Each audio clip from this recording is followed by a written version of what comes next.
Futebol de Verdade com António Tadeia.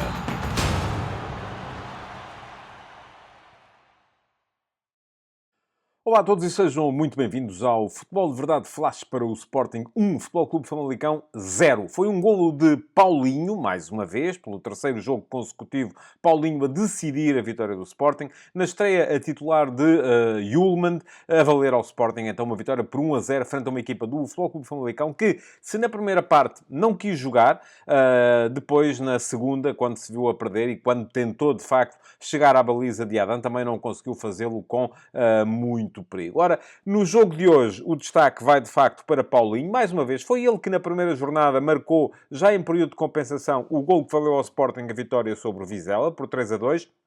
Foi ele depois, na segunda ronda, que marcou os dois golos com que o Sporting ganhou ao Casa Pia por 2-1 e voltou a ser ele, hoje, à terceira, a fazer o golo com que o Sporting venceu. Dificilmente, diga-se de passagem, embora tenha tido muito mais situações de golo, o Futebol Clube Famalicão por 1-0. Fê-lo de cabeça, no seguimento de um livre lateral, um livre cobrado junto à linha de fundo por Nuno Santos, que Coates ganhou ao segundo posto para que depois Paulinho pudesse empurrar também num despique individual com Zaidu Youssouf para o fundo da baliza do excelente Luís Júnior, o guarda-redes do Futebol Clube Famalicão, o melhor homem da sua equipa. Ora, Paulinho confirma que fica mais liberto com a presença de Víctor Gyökeres no ataque. Gyökeres foi, mais uma vez, o avançado de referência, embora a cair sempre numa das faixas quando a equipa saía a jogar, e eu já vou explicar isso um bocadinho mais à frente, mas este foi também o jogo da estreia a titular de Morten Hjulmand, do médio-centro dinamarquês que o Sporting foi buscar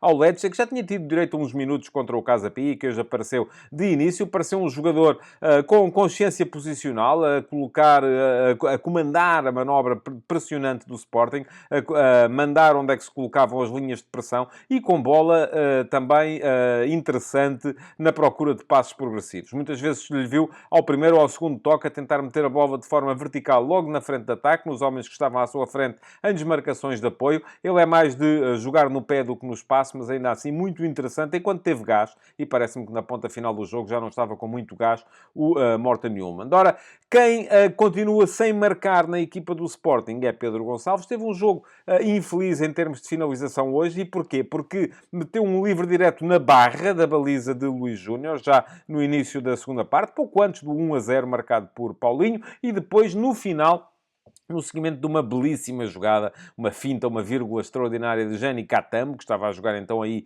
como ala direito em vez de Gaio. No final, lá apareceu Pedro Gonçalves a tentar desviar a bola do guarda-redes, mas este muito bem a ir lá buscar a bola. Ora, vamos lá. Quanto ao Famalicão, apareceu na primeira parte muito defensivo, quase sempre com o extremo direito, o romeno Dobre, a fazer de lateral direito, para conseguir ter uma linha de 5 atrás, porque Martín Aguirre Gaviria, o lateral direito, acompanhava muito Paulinho nas suas movimentações interiores e aparecia quase como terceiro central. Já vos disse que o Sporting apareceu com uma alteração, enfim, não vos disse isto, mas disse-vos que jogou a titular Hjulmand, pois foi essa a única alteração relativamente ao jogo com o Casa Pia, em Rio Maior. Apareceu o Hjulmand no meio-campo, com a saída, o sacrifício de Marcus Edwards, que não chegou a entrar em campo na partida de hoje. Quem entrou no final foi Francisco Trincão, e essa foi a única alteração que o Sporting fez no seu 11, com a subida de Pedro Gonçalves para o ataque e Hjulmand a formar meio-campo de início com Morita. Quanto ao Famalicão, trocou dois homens relativamente à segunda jornada. Gustavo Sá surgiu em vez de Henrique Araújo e o Famalicão voltou a aparecer no seu 4-2-3-1, o mesmo sistema que já tinha mostrado em Braga, contra o Sporting Clube Braga, onde ganhou por 2-1.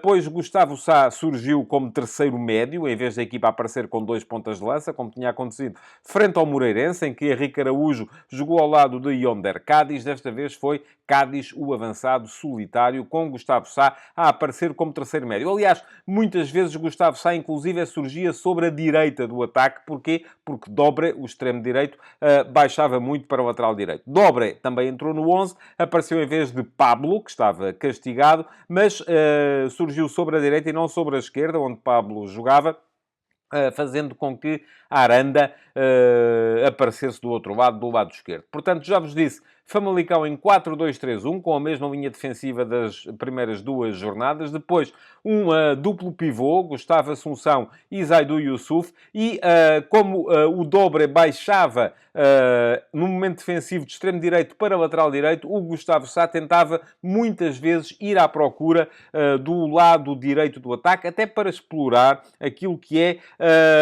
a forma como o Sporting se dispõe em campo. E o Sporting surgiu no seu 3-4-3 habitual, mas com uma nuance que começa a ser habitual também já nesta equipa do Sporting. Nos dois laterais, um deles fica mais, o outro vai mais. Aliás, o Sporting, quando começa a defender, no jogo de hoje, em 4-2-4, com Nuno Santos a fazer linha da frente, primeira linha de pressão, com Paulinho, com Pedro Gonçalves e com Víctor Gyökeres.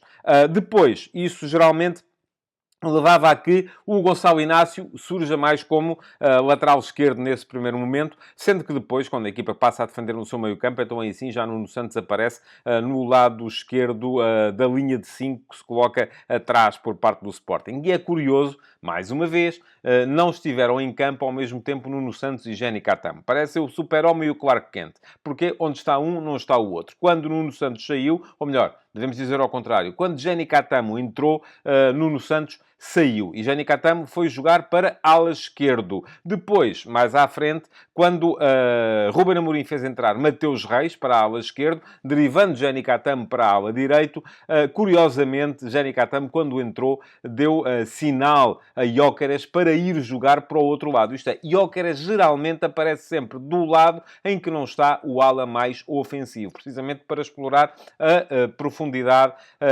nessa faixa, nesse corredor lateral. Pois, o início do jogo foi com o Sporting dentro do meio-campo do Famalicão, socorrente dessa sua pressão forte naquele primeiro momento de saída de bola da equipa de João Pedro Sousa. O Famalicão nunca quis bater na frente de forma aleatória, tentou sempre sair a jogar com qualidade, mas não o conseguia fazer, enquanto o Sporting foi mantendo a capacidade física para manter essa primeira linha de pressão funcional. O Famalicão não conseguia sair. Eu diria que os primeiros 10 minutos de jogo, 10, 12 minutos de jogo, ocorreram dentro do meio-campo do Famalicão, mas sem um remate do Sporting, porque o Sporting estava lento a fazer as variações de flanco, o Famalicão com as linhas muito próximas, a defender-se então nesse tal 5-4-1, com Dobra como lateral direito, com Gustavo Sá a surgir do lado direito do meio-campo e apenas Yonder Cádiz na frente, a fechar muito bem o espaço interior e a dificultar muito ao Sporting a possibilidade de encontrar ligações por dentro para lá chegar. O primeiro remate da partida, aliás, é feito pelos famalicenses. Foi Gustavo Sá quem chutou de fora da área, sem perigo, com a bola a passar ao lado. E foi aí que o Sporting começou, de facto, e na primeira parte ainda conseguiu criar 3 situações em que podia ter marcado. A primeira, num lançamento lateral de Ricardo Jogaio, Gyökeres a virar-se muito bem sobre Francisco Moura.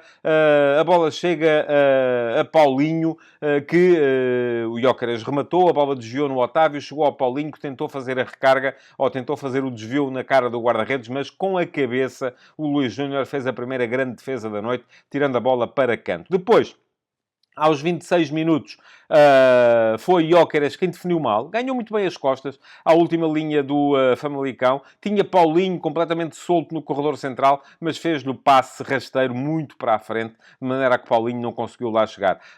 Aos 29, mais uma confusão. Foi mais confusão do que criação este lance na área do Famalicão. Foi desta vez Paulinho quem ganhou as costas da defensiva adversária, do outro lado, do lado esquerdo. Gyökeres no início aparecia muito sobre a direita. Porquê? Porque o lateral ofensivo do Sporting era, na altura, Nuno Santos, que estava na esquerda, portanto, Gyökeres aparecia do outro lado, mas também esse lance com um cruzamento de Paulinho, a bola chegou a jogar e voltou a devolver para a área, Paulinho não chegou, e acabou por ser ainda, perto do intervalo, um remate de fora da área de Gyökeres, muito potente, que Luís Júnior defendeu para a frente, com Pedro Gonçalves a não ser capaz de fazer a recarga. O intervalo chegou 0-0, parecia que o Sporting ia precisar de coisas novas, e, curiosamente, na segunda parte, também o primeiro primeiro remate foi do Famalicão.